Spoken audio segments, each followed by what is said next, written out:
আসসালামু আলাইকুম, সবাই কেমন আছেন? আজকে একটা ডিমের ভাইরাল রেসিপি বানাবো, সেটা হচ্ছে ডিম ভুনা। এই যে ডিমটা এভাবে কেটে নিয়েছি স্লাইস করে। এখন এখানে আমি সব রকমের মশলা নিয়ে নিয়েছি। এখন এটা মশলাটা আমি কষিয়ে নিব, তারপর রান্না করব। যে আমার মশলাটা কষিয়ে নিচ্ছি, এই যে আমার মশলা কষানো শেষ। এখন আমি একটু পানি দিয়ে দিব পরিমাণ মতন, তারপর ডিমগুলো দিয়ে দিব। আমি এখন ডিমগুলো দিয়ে দিব।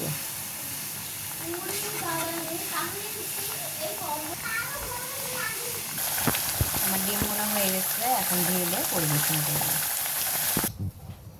এই যে আমি ঢেলে পরিবেশন করব। আমার সুন্দর একটা বাটি নিয়ে নিয়েছি, এখন আমি ঢেলে নেব। এই যে আমার ভাইরাল সেই ডিম ভুনা হয়ে গেছে। মাশাআল্লাহ, দেখতে কিন্তু অনেক লোভনীয় হয়েছে, খেতে মজা হবে ইনশাআল্লাহ। আমার রেসিপিটা কার কেমন লেগেছে কমেন্ট করে জানাবেন। সবাই ভালো থাকবেন। আল্লাহ হাফেজ।